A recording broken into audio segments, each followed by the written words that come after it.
Muito bem, voltamos com mais informação. Olha, o Jornal do Meio-Dia está sempre mostrando atitudes positivas e de pessoas que fazem a diferença na nossa cidade, né, cara? E uma dessas pessoas é o Tiago, que ele é um cara bem floripa. Olha só, ele resolveu doar um pouco do tempo para levar leitura e cultura para as crianças de uma comunidade. Olha que bacana. Era uma vez um menino chamado Leonardo. Ele tem 12 anos e não enxergava o que a professora escrevia no quadro. Não conseguia ler, mas contou com a ajuda de um colega bem especial. Tinha que pedir para o amigo do lado. Eu pedi assim, o que está escrito lá? E ele ficava falando para mim, porque não dá. As professoras observaram a dificuldade para ler, todos se reuniram e compraram um óculos para Leonardo. Ficou tudo melhor. Ficou bem mais fácil? Aham. Mas essa é só uma pequena parte da história que eu quero te contar, porque fez toda a diferença na vida escolar de uma criança, que começa com a leitura.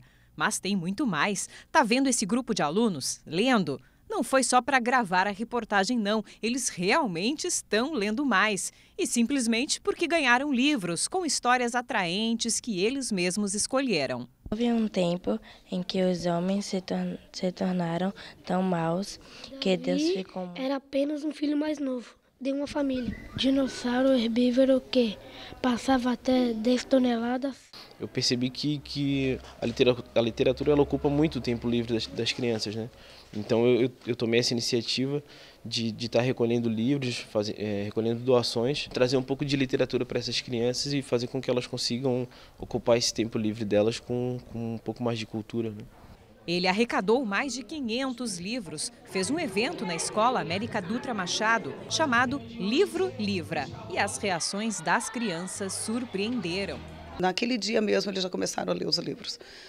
Eles pegaram o livro na mão e já começaram a ler e contar um para o outro. Então é gratificante a gente ver que funciona. Das páginas dos livros para o mundo da imaginação, personagens e histórias que podem servir como referência para a vida real. Referências diferentes daquelas que eles estão acostumados no dia a dia. E na leitura ela expande bastante, porque ela pode ter um assunto científico, pode ser uma ficção, pode ser uma fantasia. Então a leitura sempre é importante, mediada por um adulto. Os livros trazem histórias que são inspiradoras, né? Elas podem se espelhar em diversas histórias que os livros contam. E eu acho que é um caminho a ser seguido por elas, né? Porque os exemplos que elas têm em volta, ao redor, talvez não sejam os melhores exemplos a serem seguidos, né?